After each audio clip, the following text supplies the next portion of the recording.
All right, let's talk about tipping. That weird, unspoken social contract where we throw extra cash at people for doing their jobs. It's a practice that has become so ingrained in our daily lives that we often don't even think twice about it. It's like a bizarre game show where nobody knows the rules, but we're all forced to play.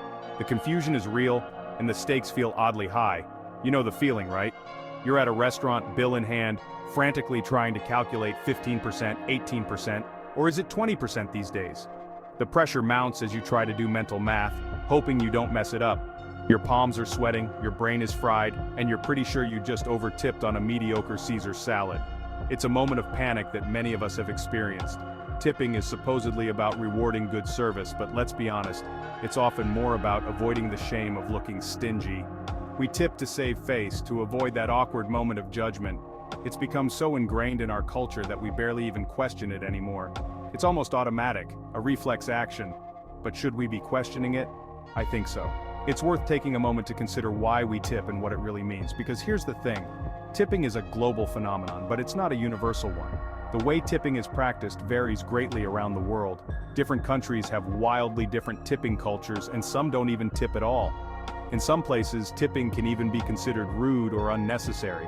This begs the question, is the American way of tipping really the best way?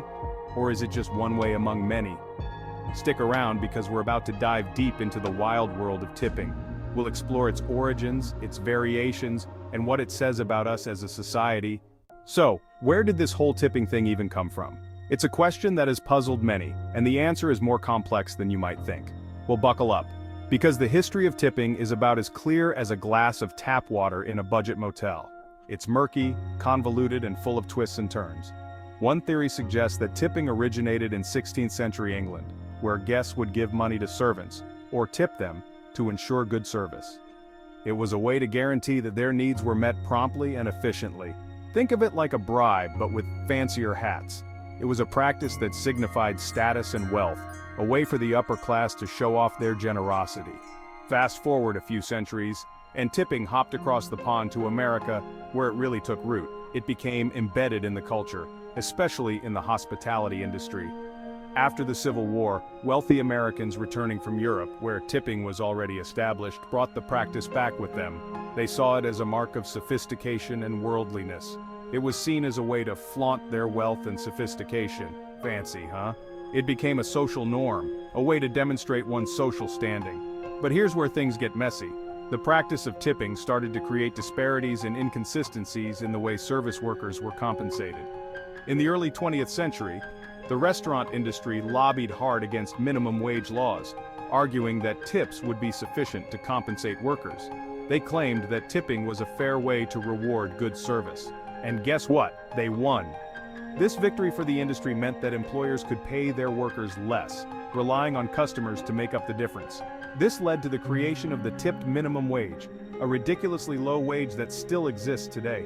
It's a system that places the burden of fair compensation on the shoulders of the customers. So basically, we're relying on customers to subsidize the wages of service workers. It's a system that can lead to significant income instability for those in the service industry. Not exactly a recipe for a fair and equitable system, is it?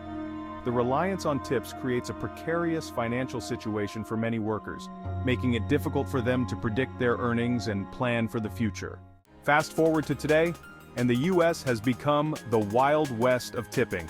It's a landscape where the rules are as unpredictable as the weather, and just as varied. It's a confusing, inconsistent mess, where the rules seem to change depending on where you are and who you're with. One moment you're tipping 15% at a diner, and the next, you're expected to tip 20% at a high-end restaurant.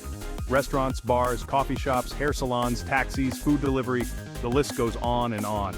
Every service seems to come with its own unwritten tipping rules.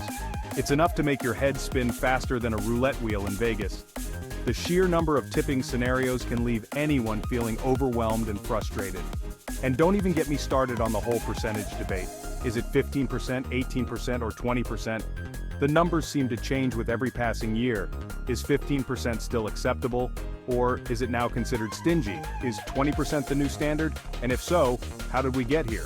Or are we supposed to be throwing down 25% like confetti at a parade? The expectations seem to be ever increasing. It's a social minefield out there, folks. Navigating tipping etiquette can feel like walking on eggshells. One wrong move and you risk being branded a cheapskate, or even worse, getting the side eye from your server. The pressure to tip correctly can be immense. But here's the kicker.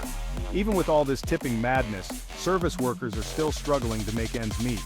Despite the constant flow of tips, many are barely scraping by. The tipped minimum wage is a joke, and tips are often unreliable and inconsistent. This leaves workers in a precarious financial situation. So not only is the American tipping system confusing and stressful, it's also fundamentally unfair to the very people it's supposed to benefit. The system needs a serious overhaul to ensure fair wages for all service workers.